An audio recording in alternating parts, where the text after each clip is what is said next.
How's everybody doing today?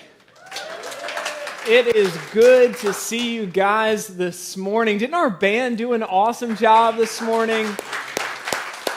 Our band is so awesome. I'm a little impartial because my wife plays the drums, so I'm always going to think they do awesome, but they are so awesome. You guys know, but my name is Cotter, and I'm the Next Steps Director, or Next Steps Pastor here at Bayshore, and I'm so pumped to hang out with you guys this morning. And you know what else I'm pumped about? This weather. It has been like 70 degrees for like 5 days straight. We were at the beach last night. It has been so awesome. Has anybody else been pumped about this warm weather? Is anybody like wishing you had your scarf and your winter jacket on and you're just waiting for the cold? Couple people. Yeah, that's not me. But whether you like the warm weather or the cold weather, we're just happy that you're here with us this morning. We're happy to have our online family joining us this morning. And I want to give a huge shout out to Casey and Jerry who are joining us online this morning. Let's give them a hand for our online family. Now, I'm not the biggest fan of cold weather, but one thing I love about this time of year is that it's almost time to start decorating for Christmas. I am pumped about it. Now, look, I got no problem with fall. I like fall decorations. We got pumpkins on our steps, and I like corn mazes and those little Reese's pumpkins. Those things are awesome. There's not much that can beat those. But you know what can beat the Reese's pumpkins? The Reese's Christmas tree. You know what's up. Yes. Now, I know some of you guys are like, those are the same exact thing. But it's not the same, man. It's Christmas. Christmas makes everything better. So, how many of you guys have already started listening to Christmas music? Yes, that's what I'm talking about. How many of you guys already have your tree up? Is anybody? No. What? We had a couple of people. Oh, yeah, all right. All right. A little shy about it. Be proud about it. Has anybody already put lights on their house for Christmas? Yes.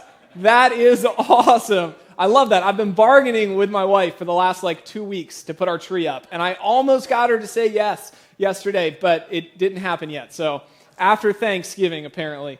But I always love this time of year, and I think it's because of how we would celebrate Christmas growing up. When we were growing up, my mom would go all out for Christmas. All out. It looked like Whoville in our house. When you came in the front door, we had a Christmas tree. I think we had 10 trees in our house. We had one when you came in the front door. We had 2 on the porch. There was one on the counter. And then when you went up the stairs, there was another one. And then in my room and my brother's room and my sister's room, we each had our own trees. So we had all those trees, and then we had our big tree downstairs. And that was just the trees. The outside of the house had lights all over the bushes and on the roof and all over the place. And then there were Christmas garlands inside and outside of our rooms. We had snowmen on the counters. We had those little Christmas houses with the little lights inside. And we had little figurines of reindeer on the counter. It was awesome. Now, decorations are a huge part of Christmas. But one of the best parts of Christmas is the food. Right? And my mom would go all out on the food too. She had this huge thing of hot chocolate, and she'd have toppings for the hot chocolate, like marshmallows and candy canes and chocolate chips. And then she would also make every kind of cookie you can imagine. Sugar cookies, chocolate chip cookies, and my favorite, the peanut butter cookies with the little Hershey's Kiss in the middle. You can't beat that. And she would make chocolate covered pretzels, peanut butter fudge, Chex Mix. Is anybody getting hungry? We're talking about this. We're talking about donuts today. We're talking about it all, man. But look, Christmas growing up, it wasn't just a day. It was an experience. And that experience was created by my mom. My mom's super creative, and she has this desire inside of her to create special experiences for the people around her. And she thrives off of using her gift of creativity to bless others. And my mom, using her gift of creativity to create these unforgettable experiences like what she does around Christmas every year, it's been a huge blessing to me. It's why I start listening to Christmas music in October. It's why I try to keep my tree up until March when I'm allowed to. But I've been so blessed by my mom using her gifts. Isn't it true that we've all been blessed by people around us using their gifts? You know, my mom, she uses her gifts to create Christmas for us. Other people, they use their gifts to let you vent to them after a long day of work, or they help you move, or they've been there for you to make food for you when you're going through a tough time. We've all been blessed by other people using their gifts. And today we're in this series, we're finishing it up, called U equals blank. And we are filling that blank in today by saying that you are gifted. You are gifted. So if you have your Bibles, open up to the book of Romans. And if you don't have a Bible, we've got a table out in the lobby with free Bibles. We would love for you to grab one. We're also going to have this up on the screen. So we're going to be in Romans chapter 12, starting in verse 6. It says, "In His grace, God has given us different gifts for doing certain things well." So God has given each of us different gifts for doing certain things well. So if you're taking notes this morning, our first point is that God has given you gifts. God has given you gifts. Now, how many of you guys like drinking coffee? Coffee's awesome, right? How many of you guys like iced coffee? I love iced coffee. I think it is amazing. Now, I resisted coffee for as long as I could. I got through college without coffee, and I got as long as I could, but a couple years ago, I gave in. I couldn't handle it anymore. Now I'm kind of obsessed with coffee. Do you guys want to see what my fridge looks like? Let's toss this picture up. It's my fridge, no lie. So that's 6 things of Starbucks iced coffee, which is the best kind. And then you've got my wife Emily's oat milk in there. You've got my almond milk in there, keeping it dairy-free. Some people, during a global pandemic, buy extra toilet paper. We buy a fridge full of iced coffee. So my birthday was a couple weeks ago, and Emily got me one of those mugs that keep your beverage cold all day long. So I can leave ice cubes in it and leave it in my car, and the ice cubes will still be frozen at the end of the day. It's amazing. It's the best gift I could have gotten. Now, when we read this verse in Romans, and we'll put this back up on the screen, it says, God has given us different gifts for doing certain things well. And it's not talking about awesome gifts like my coffee mug. This letter of Romans was written by the Apostle Paul. And the word that he originally used to say gifts, it meant something that empowers a believer to share God's work with others. So a gift is something that empowers a believer to share God's work with others. The gifts that we have been given by God are gifts that are a part of who we are. It's not a physical possession like a birthday gift. It's a part of our makeup as a person. So my mom, I shared about how she would make Christmas so special for us. That's because some of her gifts are being creative and creating experiences for others. Bo, who's my brother-in-law and our worship leader, he's a really gifted builder. So he can build houses out of pieces of wood and some nails and tin. He builds amazing tree houses for his kids and houses for their chickens and stuff. He's also gifted at singing and playing guitar and leading us in worship. Casey, who we gave a shout out to earlier, who's watching online, she is an amazing cook, and she uses her gift to be able to cook to make meals for other people. God has given each of us gifts that are a part of who we are. So think about what you're passionate about. Think about what you're talented in. Those are gifts from God. Your passion is a gift from God. Your talents are a gift from God. And you have those because God created those inside of you.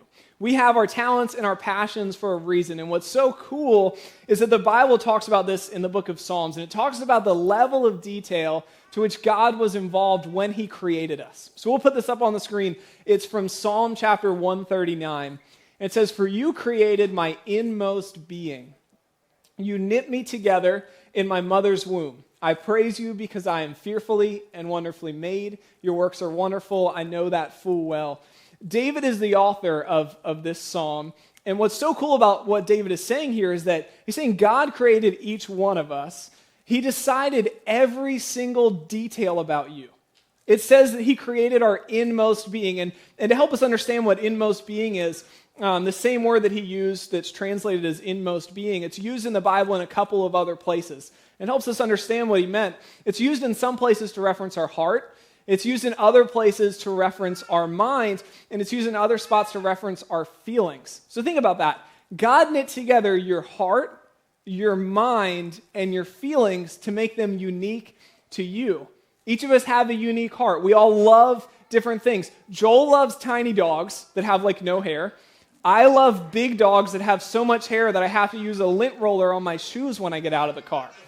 And we all have a unique mind. We all understand things in different ways. My sister understands math and numbers and stuff. I have to use my iPhone to figure out what the tip is at a restaurant. Each of us have unique feelings. We react to similar situations in different ways. Some people, your favorite place in the world to be is on the beach, all alone, with your chair and your book, just by yourself. Other people, you love being in a big group of people. Every part of you was created by God. Your heart, your mind, your feelings, your talents, and your passions. And you've been created that way for specific reasons. So the gifts that you have, your talents, what you're passionate about, that's a part of you because God placed it there when He created you.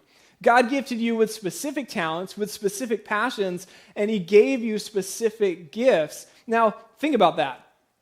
God is the creator of the entire universe. He created the solar systems and the oceans and the mountains. God created oxygen and gravity and time. He created all of that. And He cares so much about you that He took the time to give you specific individual gifts. Isn't that amazing? Look, if you're here this morning and you're not sure about Jesus, if you're not sure about church, maybe you woke up and somebody said, hey, we're going to IHOP, hop in the car, let's go grab some pancakes, and then they snuck you down here and you still don't know what's going on. Wherever you're at with Jesus, don't miss this point about how much He cares about you. Because He cared about you so much that He sent His only Son to this earth to give up His life so that you could have life for eternity. And He cared so much about you before you were even born to create you in your inmost being. And He cares that much about you every day. God loves you, and He loves you so much that He created you uniquely, and He gifted you uniquely. And something important about what we're talking about today, when we see the slide that says you equals gifted, that's for everyone. Everyone has been gifted by God. So let's check out this verse from 1 Peter chapter 4. We'll put this up on the screen. It says, God has given each of you a gift. All right, now I need some help. Does this say that God has only given the worship leader a gift? Does this say God has only given the pastor a gift? Does this say God has only given everyone that's been a Christian longer than me a gift? Does this say God has given everybody in this room except me a gift? It doesn't say any of that, does it? It says that God has given each of us a gift. Now, I don't know about you, but I struggle when I read verses like this to include myself in them. Because when I look at this verse, I just think about how gifted everybody around me is. And when I think about myself, I tend to just see my flaws. I see the ways that I fall short. I see the areas that I need to improve in.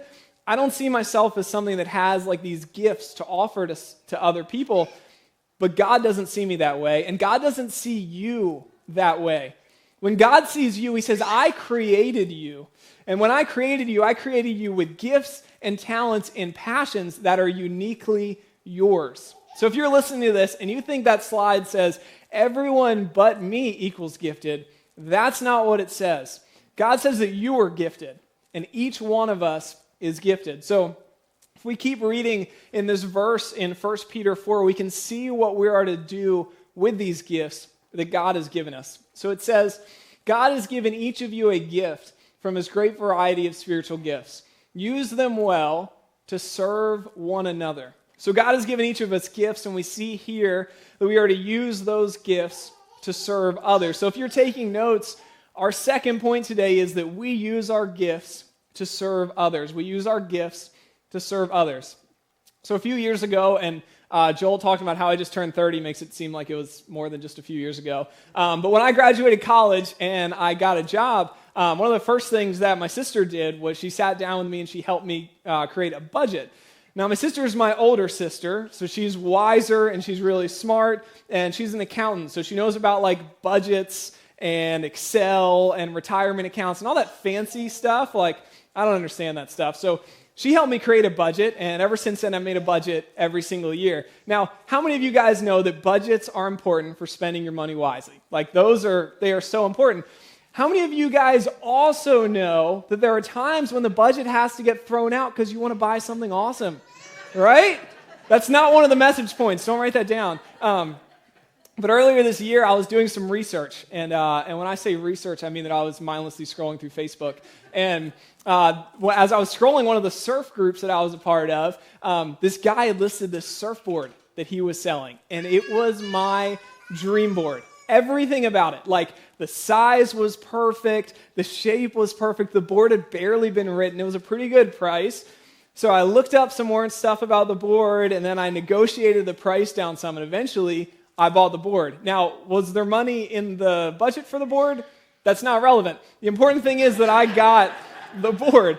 So I got this board, and I was so pumped about it. It was my dream board, but it was in the middle of the summer on the Eastern Shore, and there are no waves in the middle of the summer on the Eastern Shore. So that board, even though it was my dream board, it just sat on the wall in my garage for months. It wasn't doing me any good. It just sat there because there were no waves to ride. It was completely useless. So all summer long, it's just sitting there on my wall, even though it's my dream board. And a couple weeks ago, I finally got to take this board out into the water, and it was awesome. It was everything that I was hoping it would be. But that board provided me no value when it was just hanging on my wall in the garage. It didn't give me any fun. It didn't help me catch any waves. It only provided me value when I took it out of the garage and I took it into the water and I actually used it. And that's how our gifts are. The gifts that God has given us, He's given them to us so that we can serve other people with them. The purpose of our gifts is to serve others. And when we don't utilize our gifts, we're essentially just wasting them. There's no value to them if they're not being used. They're like my surfboard that was just sitting on the wall. But when we put our gifts into action, when we use the passions and the talents that God has given us, and when we use those to serve others, that's when we see what God intended for them when He put them inside of us.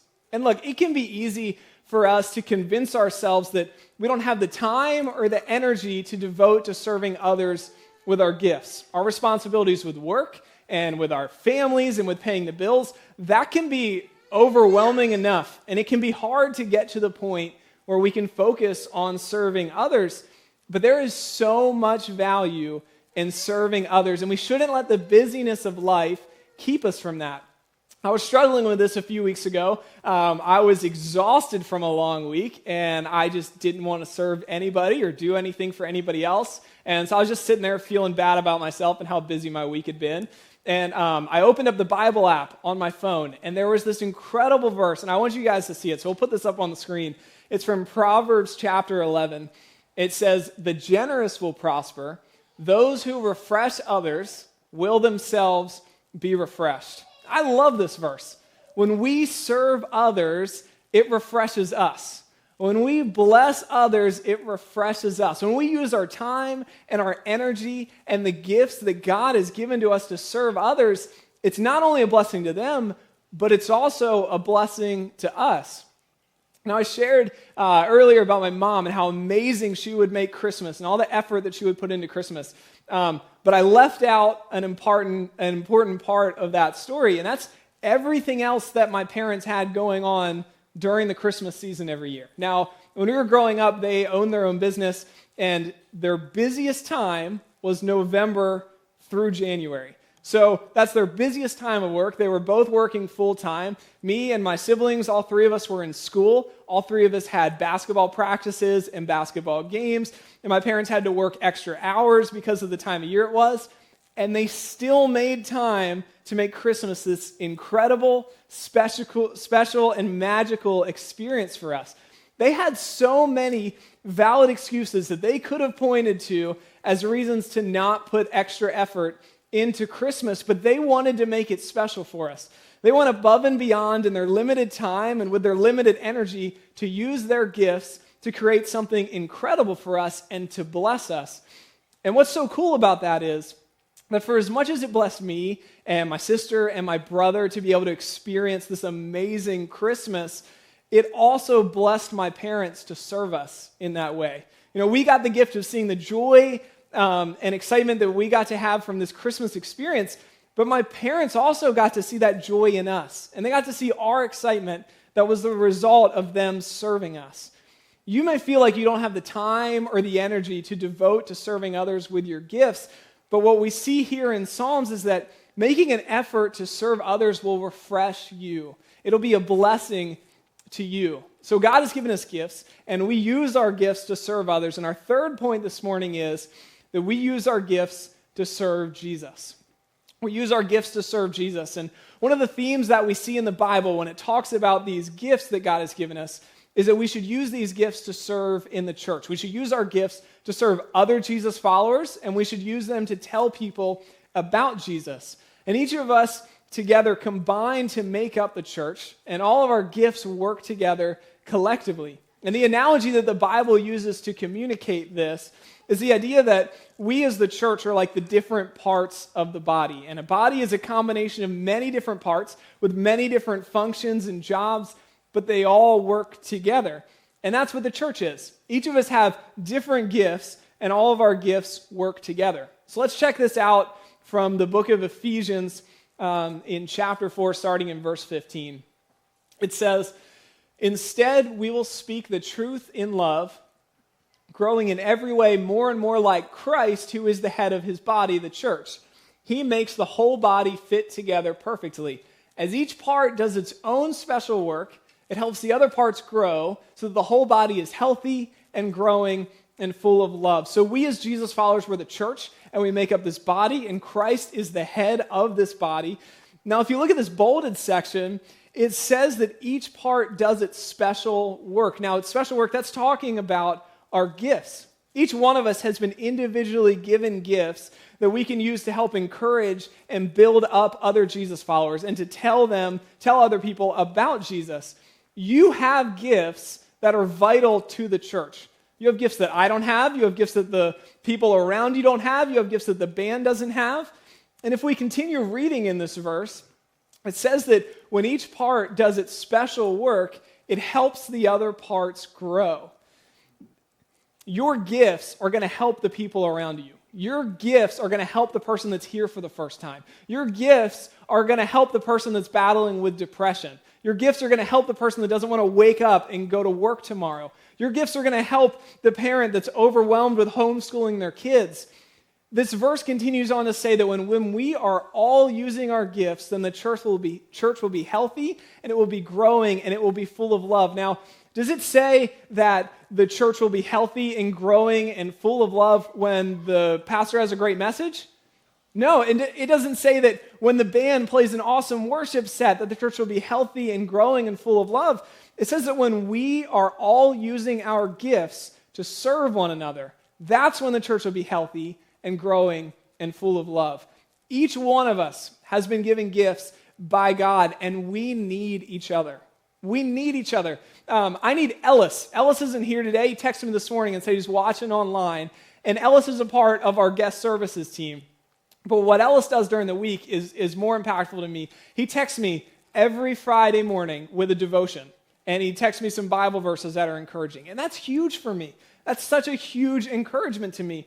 I need Ellis. I need Rick. Rick holds up the sign in the parking lot that says, "Honk if you're happy to be here."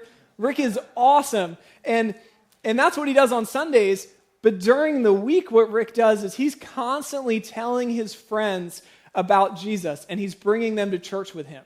He uses every opportunity he has to share with other people about what Jesus has done for him. I need Rick. I need our guest services team, like Amy, who's up in the at the top of the stairs helping everybody get checked in the morning. Butch, who's carrying things that only Butch can carry. Like only Butch can carry that giant tent up the top of the stairs. I need Ed to help blow off the leaves and help do all the things behind the scenes. I need our hype team to be up there with the signs to encourage us when we're parking and getting here. I need our seating team to help get everybody seated and keep us socially distanced so we're safe. I need the production team to make sure that my mic's working and to get the worship lyrics up on the screen because I don't always know the worship lyrics. And to get the service recorded and streamed out to our online family. And that takes somebody running the soundboard. It takes somebody running the lights. It takes somebody running the computer. It takes people running the cameras. It takes somebody back in the closet that I almost flooded last year running the camera switcher. I need the band to lead us in worship. I need Phil up here shredding the bass, and I need Rob up here shredding the guitar and singing. And I need them to put the care and the effort into picking songs that we sing on Sundays that help remind me of what God has done for me. Songs that help remind me of how much God loves me. And I need our kids volunteers. And I need our kids volunteers to teach my nieces and my nephews about Jesus so that they grow up to love him. Sorry. Our kids volunteers are a big deal. And we need them to teach our kids about who God is and what Jesus has done for them. I need them to encourage my nieces and nephews when they come to church. So they wake up and they're excited to come to church and they have a passion for church so that they will always love going to church. We need our prayer team who prays for anyone that's going through struggles in life. We need our group leaders who create these small groups where people can have real conversations and can have friendships and people that are there to support them and to help them as they learn about Jesus. We need our youth volunteers who invest in our youth and teach them about how to live out their faith as they go through the challenges of middle and high school. We need each other. You are a vital part of this church, and God has given you specific gifts that you can use to bless the people that are around you. Gifts that I don't have, gifts that nobody else has, gifts that are specifically yours. Your gifts are valuable, and they are a tool that can bring encouragement and joy and fun and hope and blessing to the people that are around you. So identify what you're skilled at, what you're passionate about, what you're talented in, and then when you've identified the gifts that God has given to you, think about ways that you can use those gifts to serve others. And think about who you can serve with your gifts, because God has placed gifts inside of us, and he's also placed people around us. So think about how you can serve your spouse. Think about how you can serve your kids or your grandkids. Think about how you can serve your siblings and your parents. What things can you do to encourage them? What talents and passions do you have that can be a blessing to your family? And think about the people in your circle. How can you serve your friends? How can you serve your coworkers and your neighbors and the people in your community? And think about your church. How can you serve your church with your gift? How can you help other people to know about Jesus by serving them? Maybe you know your gifts and you know that you would be, you're meant to be leading a Bible study through a bayshore group, or you know that you would just be a great fit being a door greeter or working behind one of the cameras. Maybe you're not sure of your gifts and you think, there's a need in kids volunteers, so I'm just going to hop in and I'm going to see firsthand if that's what God has gifted me in. Joel mentioned Next Steps at the beginning of the service, and Next Steps is coming up this coming Saturday, and it's a time where we get together to learn about Bayshore, how the church got started, what we believe, and it's a time for you to find your fit at Bayshore. We take time to do some gifting tests to help you understand your personality and what you're gifted in. It's a way to help you identify the gifts that God has given you so that you can use those gifts to serve your family and to bless your friends and to bless the church. God has given you specific gifts that you can use to bless the people that are around you, gifts that you can use to tell other people about Jesus. So identify your gifts, make a plan to serve others and to serve Jesus with those gifts. Let's pray. God, I thank you so much. I thank you so much for caring about us so much that you would place individual gifts inside of each one of us. I thank you that you love us that much, and I thank you that you give us opportunities to serve others with the gifts that you've given us. And I pray, God, that you will encourage anyone who feels like they don't have gifts to offer to others. I pray that you would remind them of your promises and remind them of what you've placed inside of them. I pray that you would help us to identify our gifts, and I pray that you would give us opportunities that we can put those gifts into action. I pray that you will bless this day, and I thank you so much for all you've done for us. In your name, amen.